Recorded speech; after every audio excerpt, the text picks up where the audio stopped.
नमस्कार। प्रादेशिक समाचार के साथ मैं मुग्धा तिवारी। पहले मुख्य समाचार। प्रधानमंत्री नरेंद्र मोदी ने लोगों से जन औषधि केंद्रों की दवाओं का उपयोग करने का आग्रह किया है। उपराष्ट्रपति एम वेंकैया नायडू ने कोरोना महामारी के दौरान एकजुटता से संघर्ष करने के लिए डॉक्टर, नर्स, पारा चिकित्सक और आशा कार्यकर्ताओं की सराहना की है। गोड्डा से नई दिल्ली के लिए चलाई जाने वाली नई ट्रेन हमसफर एक्सप्रेस का सफल रहा सेफ्टी परीक्षण, जल्द शुरू किया जा सकता है परिचालन। और अंतर्राष्ट्रीय महिला दिवस कल राजधानी के 2771 मतदान बूथों पर महिला विशेष मतदाता कैंप का आयोजन। रेलवे ने भी रांची रेलवे स्टेशन के संचालन का जिम्मा महिला रेल कर्मियों को देने का लिया निर्णय। कोविड-19 महामारी के खिलाफ देश एकजुट होकर लड़ रहा है। आप भी हमारे साथ सुरक्षा और बचाव के 3 आसान एहतियाती उपायों का संकल्प लें। मास्क पहनें, 2 गज की दूरी है जरूरी, सुरक्षित दूरी बनाए रखें, हाथ और मुंह साफ रखें। अब समाचार विस्तार से। प्रधानमंत्री नरेंद्र मोदी ने लोगों से जन औषधि केंद्रों की दवाओं का उपयोग करने का आग्रह किया है। जन औषधि दिवस समारोह को वीडियो कॉन्फ्रेंस के माध्यम से संबोधित करते हुए प्रधानमंत्री ने कहा कि भारतीय जन औषधि योजना से गरीबों को दवाओं की ज्यादा कीमतों से बड़ी राहत मिली है। श्री मोदी ने बताया कि इन केंद्रों के जरिए लोगों को अब तक 9,000 करोड़ रुपए की बचत हुई है। अब तक आप जैसे परिवारों का करीब 9,000 करोड़ रुपए से ज्यादा पैसा बच गया है, क्योंकि दवाइयां उनको बहुत कम पैसों में मिल गई और उसके कारण वो पहले दवाई लेते नहीं थे, अब दवाई ले रहे हैं। तो एक तो शरीर को भी लाभ हो गया, पैसे बच गए, तो परिवार को भी लाभ हो गया कि भाई चलो अब अच्छे काम के लिए, बच्चों की पढ़ाई के लिए हम पैसों का खर्च करेंगे। तो मुझे बहुत अच्छा लगा और आपसे मेरा यही आग्रह होगा कि जिनसे भी आप जानते हैं, पहचानते हैं, अगर उनको दवाइयां खानी पड़ रही है तो उनको जरूर बताइए कि आप ये जन औषधि केंद्र से दवाई लीजिए। लोग उसको मोदी की दवाई दुकान कहते हैं तो मोदी की दुकान से खरीदिए और जाकर के अपने पैसे भी बचाइए और दवाई लेने में कभी कोताही मत बरतिए। प्रधानमंत्री ने इस बात पर प्रसन्नता व्यक्त की कि जन औषधि योजना से लोगों को न सिर्फ इलाज कराने में मदद मिली है, बल्कि इससे नौजवानों के लिए रोजगार के अवसर भी पैदा हुए हैं।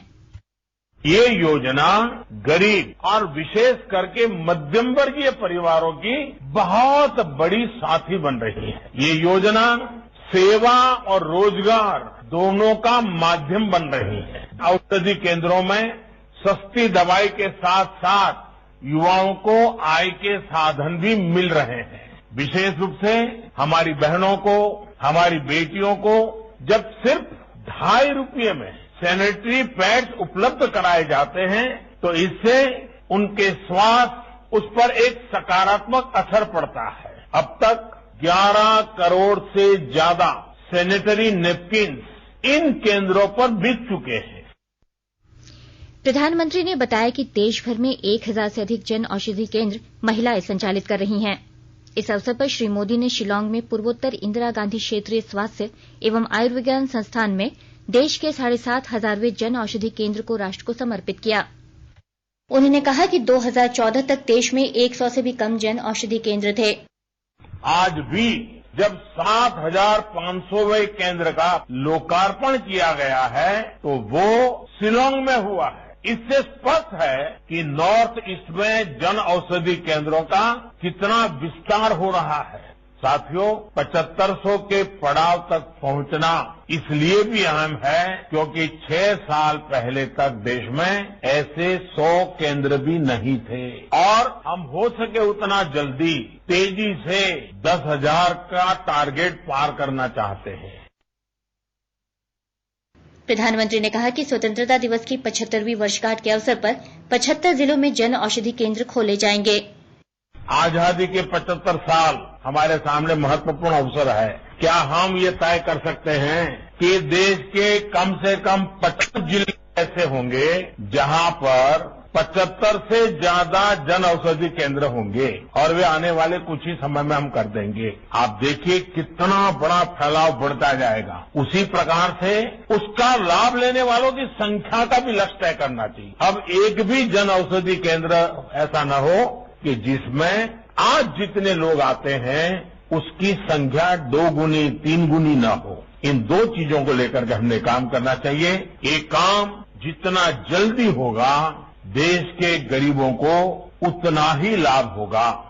श्री मोदी ने कहा कि संयुक्त राष्ट्र ने वर्ष 2023 को अंतर्राष्ट्रीय मोटा अनाज वर्ष मनाने की घोषणा की है। प्रधानमंत्री ने कहा कि देश में मोटे अनाज की पैदावार बढ़ेगी, जिससे छोटे किसानों को फायदा पहुंचेगा। हमारे यहाँ खाने में जो चीजें कभी बहुत उपयोगी होती थी, जैसे रागी, कोरा, कोदा, जवार, बाजरा, ऐसे दर्जनों मोटे अनाजों की हमारे देश में समृद्ध परंपरा है। लेकिन हम जानते हैं इन मोटे अनाजों को देश में उतना प्रोत्साहन नहीं किया गया।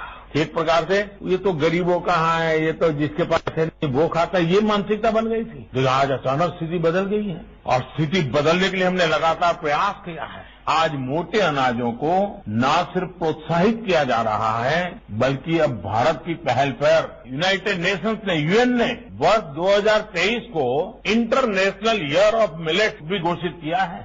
श्री मोदी ने कहा कि कोविड टीकाकरण के मामले में भारत न केवल अपनी मदद कर रहा है, बल्कि दूसरे देशों की भी सहायता कर रहा है। कोरोना काल में दुनिया ने भी भारत की दवाओं की शक्ति को अनुभव किया। यही स्थिति हमारी वैक्सीन इंडस्ट्री की थी। भारत के पास अनेक बीमारियों की वैक्सीन बनाने की क्षमता थी। हमने इंडस्ट्री को प्रोत्साहित किया और आज भारत में बने टीके हमारे बच्चों को बचाने के काम आ रहे हैं। साथियों, देश को आज अपने वैज्ञानिकों पर गर्व है कि हमारे पास मेड इन इंडिया वैक्सीन अपने लिए भी है और दुनिया की मदद करने के लिए भी है।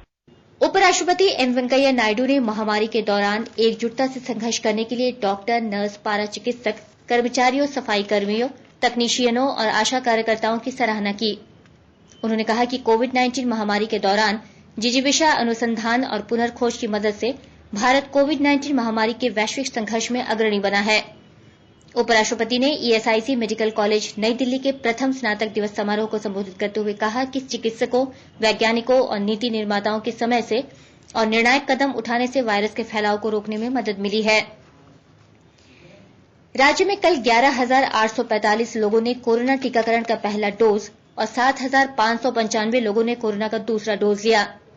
राज्य में अब तक 3,50,059 लोगों को कोरोना का पहला टीका लगाया जा चुका है। इनमें से 3,13,191 हेल्थ और फ्रंटलाइन वर्कर शामिल हैं। वहीं अब तक 63,186 लोगों ने कोरोना का दूसरा टीका ले लिया है। राज्य में कोरोना के 44 नए संक्रमितों की पहचान की गई है। अब तक राज्य में 1,20,217 संक्रमितों की पुष्टि हो चुकी है, जिसमें से 1,18,665 की रिपोर्ट नेगेटिव आई है। इस समय राज्य में कुल 461 सक्रिय मामले हैं। कल मिले संक्रमितों में रांची से 28, बोकारो से 4, देवघर से 1, धनबाद से 3, पूर्वी सिंहभूम से 2, कोडरमा से 1, रामगढ़ से 3 और पश्चिमी सिंहभूम से 2 नए संक्रमित शामिल हैं। आकाशवाणी के ताजा तरीन समाचारों के लिए आप हमारी वेबसाइट newsonair.com पर लॉग ऑन कर सकते हैं। ताजा समाचार Twitter handle @AIR News Alerts और Facebook page all India radio news पर भी उपलब्ध है। आप प्रादेशिक समाचार एकांश के ट्विटर हैंडल @AIR News _ और Facebook page AIR News Ranchi के अलावा YouTube channel AIR News Ranchi पर भी हमारे बुलेटिन सुन सकते हैं। प्रादेशिक समाचार आप आकाशवाणी रांची से सुन रहे हैं और अब पेश है कोरोना से बचाव के कुछ संदेश। चलो मिलकर एक शुरुआत करें, चलो एक फैसला आज करें, मास्क नहीं तो टोकेंगे, कोरोना को रोकेंगे, चलो एक इरादा करते हैं, चलो कुछ वादा करते हैं, मास्क नहीं तो टोकेंगे, कोरोना को रोकेंगे। भारत सरकार द्वारा जनहित में जारी। कोविड-19 से बचाव और सुरक्षित रहने के 3 उपाय। मास्क लगाएं, 2 गज दूरी है जरूरी, सुरक्षित दूरी रखें, हाथ और मुंह साफ रखें। प्रोडक्ट्स की क्वालिटी की चिंता से पाइए मुक्ति। खरीदिए ISI मार्क वाले प्रोडक्ट्स और BIS hallmark gold jewellery issued in public interest by bureau of Indian standards, government of India. प्रादेशिक समाचार में आपका एक बार फिर स्वागत है। प्रधानमंत्री नरेंद्र मोदी के संकल्पों को साकार करते हुए भारतीय रेल का गोड्डा नगर तक कमीशन ऑफ सेफ्टी परीक्षण सफल रहा। पिछले 2 दिनों से हो रहे परीक्षण में हंसडीहा से गोड्डा के पोड़ैया हाट होते हुए गोड्डा नगर के मुख्य स्टेशन तक कमीशन ऑफ सेफ्टी के रूप में 6 घंटे का परीक्षण किया गया। रेल सुरक्षा आयुक्त AM चौधरी और अभियंता प्रमुख राजीव कुमार गुप्ता ने हंसडीहा से गोड्डा के पोड़ैया हाट होते हुए गोड्डा नगर स्टेशन तक का सेफ्टी परीक्षण किया। इस दौरान 12 बोगियों वाली एक ट्रेन को गोड्डा से पोड़ैयाहाट रवाना किया गया, जो पूरी तरह सफल रहा। गोड्डा से पोड़ैयाहाट तक ट्रेन 122 किलोमीटर प्रति घंटे की रफ्तार से दौड़ी। मालदा डिवीजन के डीआरएम यतीन्द्र कुमार ने कहा कि यह परीक्षण सफल रहा है।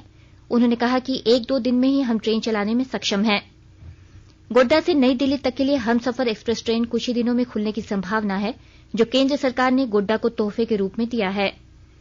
डीआरएम ने कहा कि गोड्डा सांसद निशिकांत दुबे का इस ट्रेन का परिचालन आरंभ कराने में योगदान रहा है। स्पर्श कुष्ठ उन्मूलन अभियान को लेकर धनबाद जिले में नए मरीजों की खोज जारी है। अभियान को लेकर जल्द केंद्रीय टीम धनबाद आने वाली है। जिले के सिविल सर्जन कार्यालय की ओर से बताया गया है कि अभियान के तहत जिले में कुष्ठ मरीजों का इलाज, उनके रहने की व्यवस्था, जीवन यापन के साधन आदि के बारे में केंद्रीय टीम जायजा लेगी। जिला कुष्ठ निवारण पदाधिकारी डॉक्टर सुधा सिंह ने बताया कि मरीजों को विशेष चप्पल प्रदान किए जा रहे हैं। उन्होंने कहा कि जिले में 350 के आसपास कुष्ठ रोगी हैं। केंद्र सरकार के निर्देश के बाद कुष्ठ मरीजों को भी दिव्यांगता की श्रेणी में रखा गया है। इसके तहत ऐसे मरीजों का दिव्यांग प्रमाण पत्र बनाया जा रहा है। 40% से अधिक दिव्यांगता होने पर ऐसे मरीजों को अलग से दिव्यांगजनों को मिलने वाली सुविधाओं से जोड़ा जा रहा है। डॉक्टर सुधा सिंह ने बताया कि धनबाद में कुसुंडा, बांसचोरा, लोयाबाद, बरमसिया आदि में दिव्यांगजनों के लिए विशेष आवास बनाए गए हैं। राजधानी रांची को प्रदूषण मुक्त और सुव्यवस्थित रखने के लिए रांची नगर निगम की ओर से सिटी बसों को डीजल से सीएनजी में बदला जाएगा। इसके लिए रांची नगर निगम द्वारा तैयार प्रस्ताव को आगामी बोर्ड की बैठक में मंजूरी के लिए रखा जाएगा।